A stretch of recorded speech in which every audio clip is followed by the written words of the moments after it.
कल्पना कीजिए, एक ही महल में पले बढ़े दो परिवार। एक तरफ 5 भाई सरल, शक्तिशाली और धर्मप्रिय, दूसरी तरफ 100 भाई सत्ता के लालची और अहंकारी। लेकिन इन सबके बीच एक बालक की ईर्ष्या इतनी खतरनाक हो जाती है कि वह अपने ही भाई को मारने की साजिश रचता है। यह कहानी है दुर्योधन की ईर्ष्या की और भीम को विष देने की साजिश। पांडव और कौरव दोनों ही हस्तिनापुर के राजमहल में साथ साथ बड़े हो रहे थे, लेकिन बचपन से ही एक बात साफ थी, पांडवों में विशेष प्रतिभा थी और उनमें सबसे ताकतवर था भीम। भीम का शरीर विशाल था, उसकी शक्ति असाधारण थी और वह खेल खेल में ही कौरवों को हरा देता था। भीम अक्सर खेलते खेलते कौरवों को उठाकर फेंक देता था, कभी पानी में डुबो देता था तो कभी पेड़ों से गिरा देता था। बाकी बच्चे तो इसे खेल समझते थे, लेकिन नहीं, दुर्योधन के मन में धीरे धीरे जलन और क्रोध बढ़ने लगा। उसे लगता था अगर भीम ऐसे ही ताकतवर रहा तो भविष्य में वह सबसे बड़ा खतरा बनेगा। यहीं से शुरू हुई एक खतरनाक सोच। दुर्योधन ने अपने मामा शकुनी से सलाह की। शकुनी चालाक था, उसने दुर्योधन के मन में जहर भर दिया। उसने कहा अगर दुश्मन बड़ा होने से पहले ही खत्म कर दिया जाए तो जीत आसान हो जाती है। और फिर बनी एक योजना भीम को मारने की। एक दिन दुर्योधन ने भीम को प्रेम से भोजन के लिए बुलाया। भीम को खाने का बहुत शौक था, वह खुशी खुशी चला गया,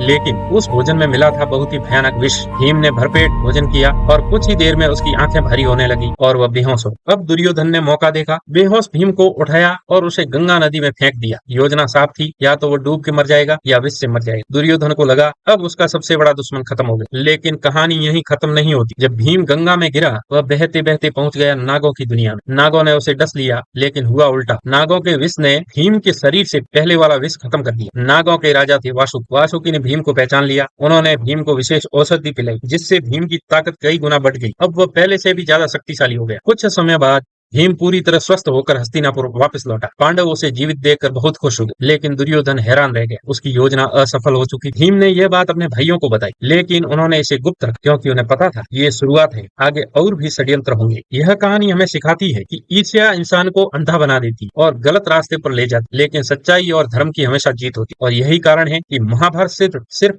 युद्ध की कहानी नहीं, बल्कि मानव स्वभाव की गहरी समझ भी है। अगर आपको ऐसी ही पौराणिक कहानियां पसंद है तो हमारे चैनल द पॉजिटिव ज्ञान हाउस को सब्सक्राइब जरूर करें और अगली कहानी में जानेंगे लाक्षागृह की खतरनाक साजिश। धन्यवाद।